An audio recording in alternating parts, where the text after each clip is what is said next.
Jesus in heaven is glad. I was very, very careful through all of our grieving to continually point them back to the Lord, and that even though we're angry and even though we're struggling, we're going to trust God and we're going to remember that God is good. Even when life doesn't feel good, it doesn't change who God is.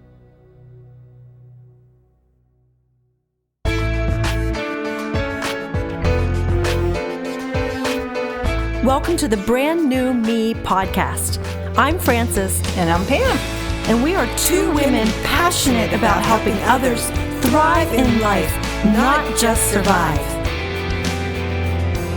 In each episode, we're going to find creative ways to offer hope for your future through our own life experiences. So join us every week as we learn together that we really can be a brand new me.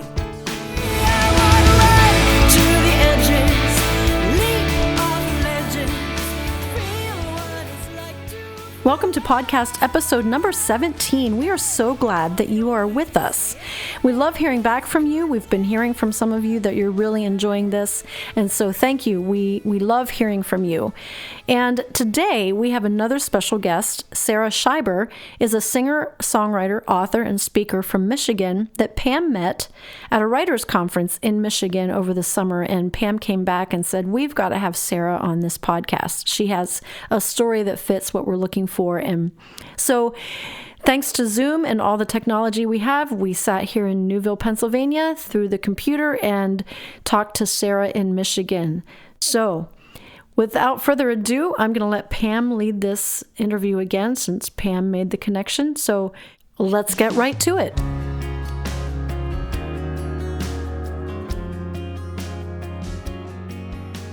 I met Sarah at a Carol Kent conference, and I loved her testimony. And Sarah is a widow, but she became a very young widow. And on a previous podcast, we had talked to Gail Roper, who became a widow, but she was a widow in her older age. And today we're going to talk about being a widow when you're young, which is such a sad thing. It's sad anyway. But Sarah, we would love for you just to start to share your testimony, and we're so glad to have you today.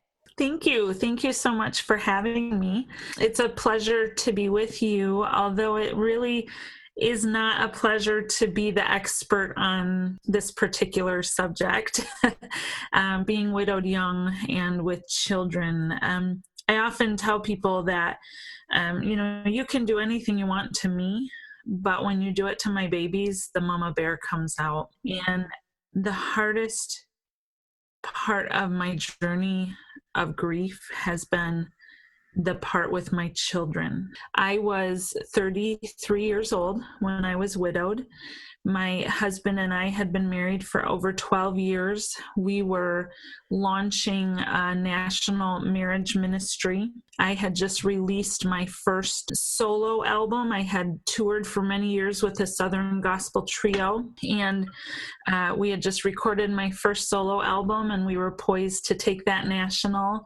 And my husband, Chad, and I were running the Chicago Marathon when in mile 18 at the age of 35, he collapsed and died on the streets of South Chicago. No warning, no goodbyes, nothing. And our children were back home in Michigan at my brother's house, and I remember saying to my brother on the phone, please don't let them get word of this. They were 11, 9, and 6. My oldest was Abigail, or is Abigail still. She was 11. Our son Noah was 9, and my sweet baby Micah was just 6 years old. And I just begged my brother. I said, please, I have to be with them when they hear this news. And Chad was a member of our church board the day that he died. And we go to a very large church, and our pastor really led me through the hoops that you have to jump through with death. He kind of instructed me Now, when you go to the hospital and ID his body, this is what you need to do. You're going to be asked to do this paperwork, etc., etc. Chad was a police officer, and so death was something that, as a cop's wife, you think about. You kind of prepare for, it's always a possibility. When he leaves to go and be on duty, but you can't prepare for what it truly is. So the wisdom of my pastor was so precious to me. And one of the things that he did was he said, Sarah, if you would like, I will come tell your children about their daddy's passing so that they don't always remember you being the one to give them that news. And he said, this is not a time in your life to be nice. This is a time where you get to say, yep, I could use that. And you take all the help you can get. And I remember, first of all, those are such wise words. And I would say to any young widow out there today, I would say those exact same words, that this is not a season for you to be nice. There were many, many times in my widowhood that I felt very selfish. And I had trained myself as a woman of God to be selfless. I had worked for many years to be a servant to other people. And when I was grieving, there were so many times that I just felt like I was a taker and not a giver. But the Bible is very clear that there are seasons in our lives. And if you are a young widow today, I want to release you from the guilt of feeling like a taker, because right now is a season in your life that when people offer to help, you need to grasp onto it and take all that you can get. Being a young widow was so very difficult, and the pain of not just my own grief, but watching my children grieve was, it just magnified it. I always said that I grieved times 4, because the reality is that my children were so young that they had no idea the implications and the impact that their daddy's death would have on them at those young ages. My daughter is 21 today. We are about to mark the 10th anniversary of Chad's passing. Wow. My daughter is now 21 years old, and she got married this summer. Wow. And we all knew as a family, the minute we found out that Chad had died, my sister says she just gasped and thought, someday we have to get Abby down the aisle without her daddy. Mm-hmm. And so while Abby was just an 11-year-old, as a mama, I knew that we would never again have a joyful moment that wouldn't be seasoned with bitterness. And that is the reality of grief. I don't think you can ever prepare for the fact that there will never again be a holiday or a momentous occasion in your kids' lives that is not tinged with some grief. The day they graduate, the day they get engaged, the day they get married, it just becomes your new reality. Now, that being said, when you grieve with faith and with Christ, we never, ever lose hope. And there's a difference between feeling the pain of grief and not having hope. And so we grieve with hope because their daddy was a believer. And because of that, we know that we will again be reunited in heaven someday. But that's a long journey. I mean, I hope and pray that that's a long journey for myself and for my children. Do you think there was ever a time any of your children ever felt like angry with God or wanted to turn away from God? What do you think about that? Yeah, so I wrote a journal entry. I began journaling the moment Chad died. Chad loved to journal, and so I took up where his journal ended. And my first prayer in that journal was, God, do not, please do not let the enemy rob my children's souls because of this, in the name of Jesus. And so as a mom who was grieving times 4, my goal was to continually point my children back to the Lord. And I was very realistic with them. And they knew that I was struggling with being angry at God. They knew that it was okay for them to be angry at God. Mm-hmm. I will say all 3 of my children are serving the Lord today. And I'm so grateful that I can say that with such confidence. It was very terrifying as a mama to think that this could taint how they felt about God. And so I was very, very careful through all of our grieving to continually point them back to the Lord. And that even though we're angry and even though we're struggling, we're going to trust God and we're going to remember that God is good. Even when life doesn't feel good, it doesn't change who God is. And one of the things that my kids wanted to know, we would sit down to dinner every night. And they had questions for me. One night they said to me, Mama, is Daddy a skeleton yet? Oh. No, baby, Daddy's not a skeleton yet. How do you know how to answer that? But this is how their minds work. Yes. And children process in little bits. They can't handle all of it at once. And so their minds and their hearts and emotions process grief in little tiny bits. And so it comes out bit by bit by bit over a long period of time. And every night they would say to me, Mama, who did this? Whose fault is this? Did God take our daddy or did Satan? Whose fault is this? And very well-meaning people would say some kind of ridiculous things. They would say to my children, oh, honey, I'm so sorry. Jesus just needed another policeman up in heaven. Oh, boy.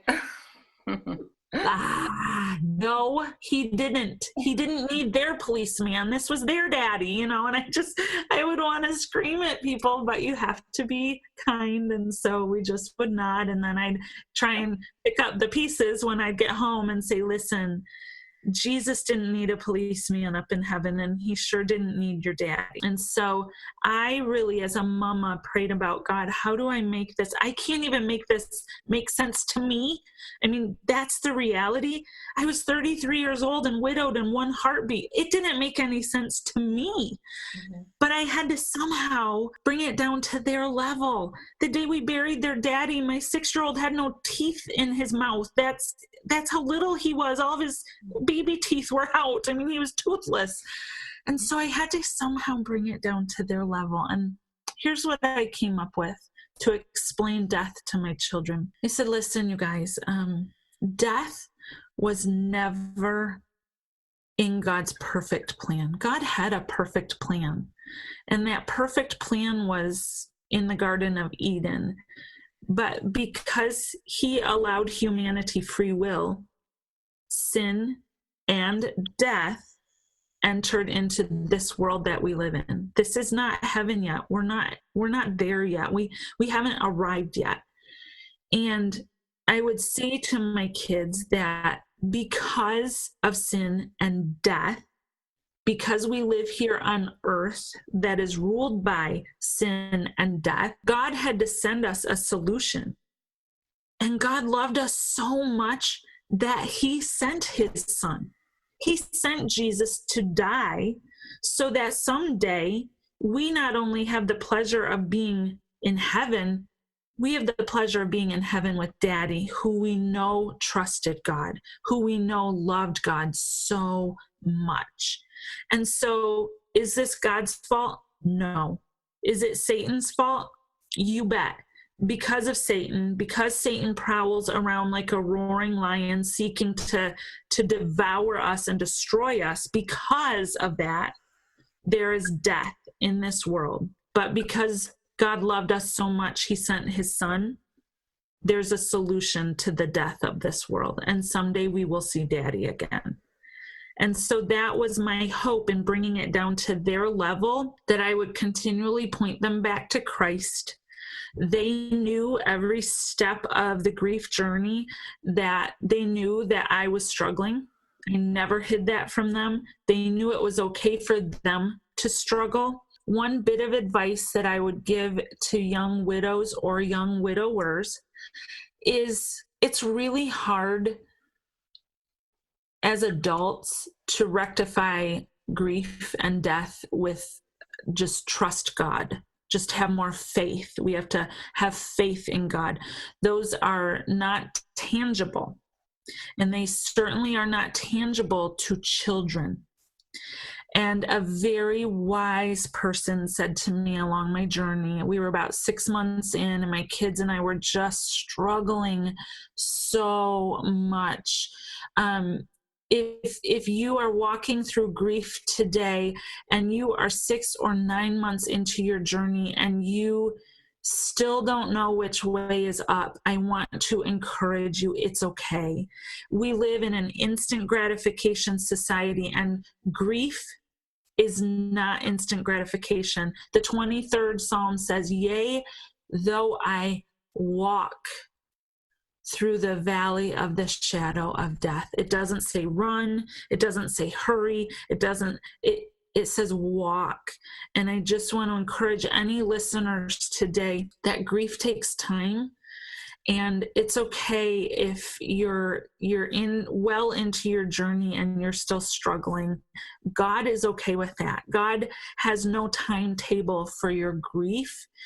God just wants you to continue to turn your eyes back onto him, because he is the hope and the peace in the midst of your storm. And so we were about 6 months into our grief journey, and my kids and I were struggling. We just were. And this very wise person said to me, Sarah, she said, I want to encourage you to find a counselor that specializes in grief, not in faith. Your children get the faith component in your home. It's constant. But when you find somebody who specializes in grief, they can give your children some very concrete, foundational ways to get through their grief and to manage their grief. And she said faith and the concepts of faith are not real concrete to young children. It doesn't make sense when we say we need to trust the Lord. A 10-year-old doesn't know what that means. That's not concrete. But somebody who can help them with play therapy and allow them to say, I'm really angry, that's healthy and that's good. And so I found someone who specialized in children's grief, and it made all the difference in the world for my kids to have a safe place where they could go and bang things and play in sand and talk to the counselor and say, I'm really mad. I'm really angry. I don't understand this. That was a really wise thing for somebody to speak into my life. So it's been 10 years, and I know that you are remarried. Just give us a little update of how your children are doing, how you're doing. I know it's hard at an anniversary of a death. It's a hard thing to deal with, but just give us a little highlight of your life right now. Okay. Well, my life right now is very, very sweet. I'm very grateful to the Lord for his steadiness. Lamentations 3 talks about the faithfulness of God. And if you go back to the Hebrew root of the word faithfulness there, it means steadiness. And throughout this whole journey of grief, that is what I have found to be so true about God, is that he is our steadiness. He is my steadiness. As I said, my daughter, Abby, is 21 years old, and she married a wonderful, wonderful young man this summer. They are both swimmers for the Northern Michigan University swim team, as far north in Michigan as you can go, up in Marquette, Michigan. Her husband is 6'8", He's a tall fellow from Latvia, and Latvia is over by Russia. And so that was really neat to have his family here and incorporate some Latvian traditions into the wedding. And it was just very cool. My son Noah is 19. Noah is a constant picture of his daddy. He looks like his daddy. He has a servant's heart like his daddy. He's just an everyday reminder of his daddy. He's going to a community college here, majoring in business, has a phenomenal job, and I'm just so proud of him. And then my son Micah, he's my youngest. He is 16, gonna be 17 soon. He's 6'4", tall, dark, and handsome. My goodness, he is a beautiful boy. He's just a solid rock kind of kid. You know, I want to encourage any parents out there that are fearful like I was, that the enemy would rob their children's souls because of a tragedy. I just want to encourage you, that does not have to be the reality of your life. And we went through many difficult years. You know, my daughter was mad. She was a 13-year-old who was mad. And when 13-year-olds are mad, 14-year-olds are mad, they tend to not make great decisions. If you as a parent continue to seek the Lord, continue to point your children at every turn, whether good or bad, point them back to the Lord. Point them back to his grace. You know, I kept telling my kids that God doesn't expect them to be perfect, and neither do I. There's a lot of grace to be given. We just continued to go to the Word of God, to his truth, to his strength, and to trust him. I tell people in concert that the circumstances of our lives do not ever change who God is.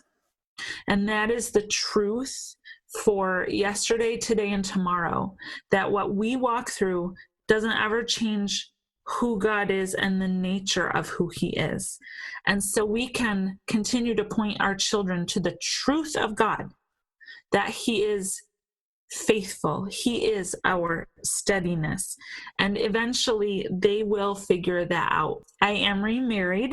I have a very, very sweet husband. We've been married for almost 3 years now. And he was a complete surprise. I wasn't looking for him. In fact, I didn't even want him. And my best friend fixed me up with him. And for about 10 months, I told her, no, I won't. I'm not going out with that guy. No, I'm not going out with that guy. And then I saw him and I was like, oh, he's kind of a hunk. Maybe I will go out with him. Isn't that funny? And on our first date, he told me he was going to counseling, and I was like, oh my goodness, I could like him, because it's really hard when you're widowed. I mean, I was young, but I never thought that at 35 and 6 and 7 I'd be looking for a husband. And a lot of men don't go to counseling. They try and just stuff it down. Right. And I always thought, finding a man without any baggage is going to be impossible. Well, let me tell you, I mean, yes, he was going to counseling, but that didn't mean that both of us didn't have baggage to bring into a new marriage. But it showed me a piece of his heart, that he was willing to get help. That's just one of the things I love so much about him. Getting married older is a challenge. It's really hard. You're kind of set in your ways, and you bring that into a marriage. And we've for most of our marriage, we've gone to counseling just to try and sort through all of the blending and dealing with each other's kids and dealing with each other.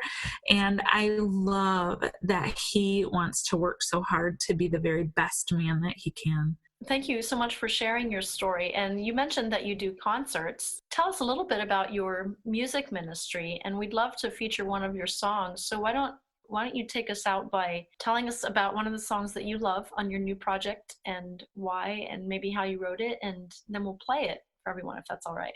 Perfect.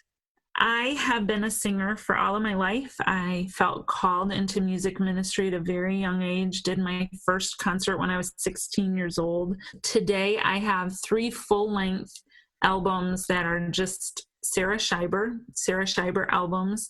And I also have a very sweet, sweet song called Christmas in Heaven that came into my life during some of the darkest days of my life after Chad passed away.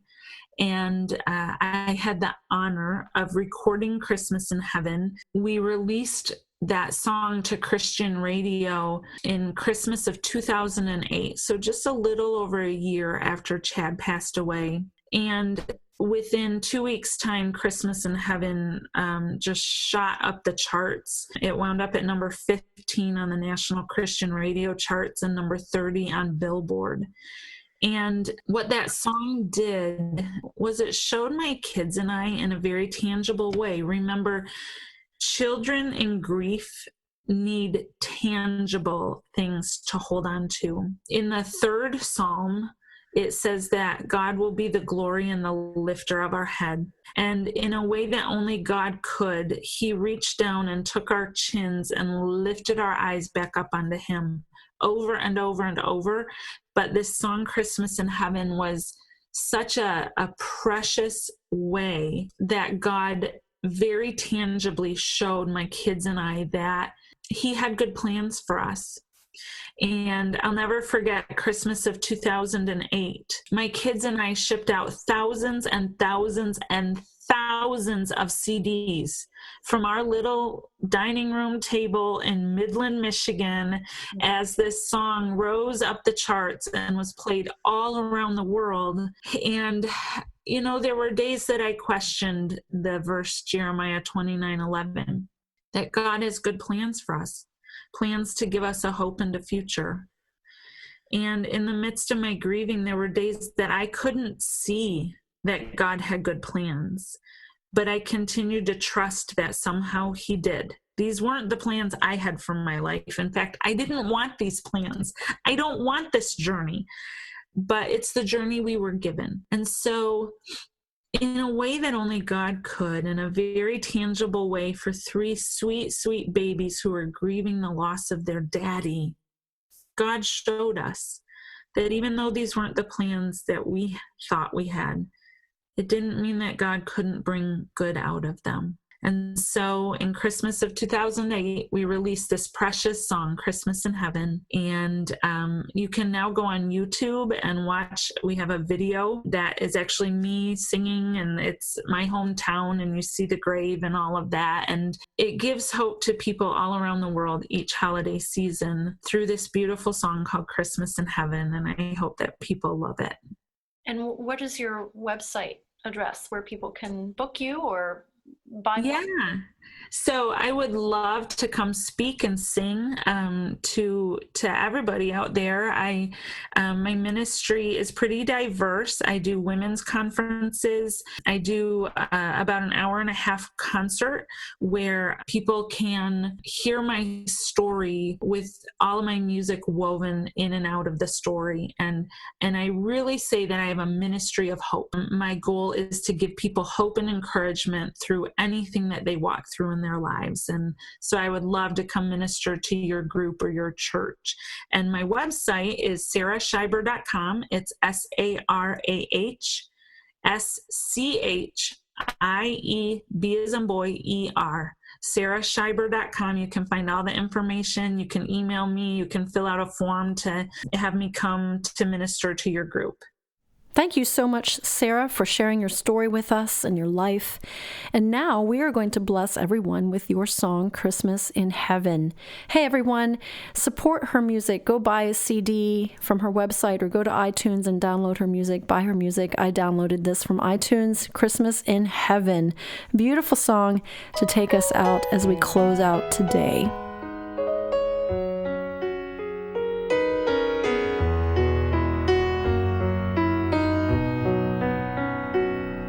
December hasn't changed. This town looks the same. The they still light that tree in the city square. There's red, white, and green shining everywhere. And I wish you were here. And I wonder, is the snow falling down on the streets of gold? Are the mansions all covered in white? Are you singing with angels silent night? I wonder what Christmas in heaven is like.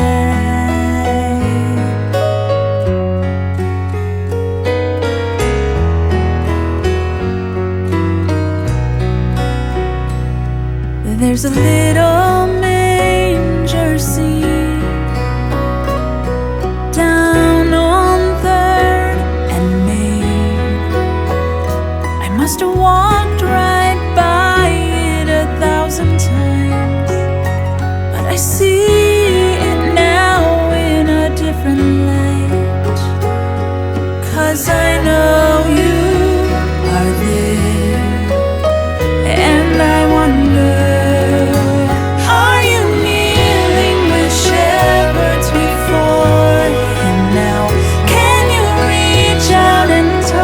his face? Are you part of that glorious holy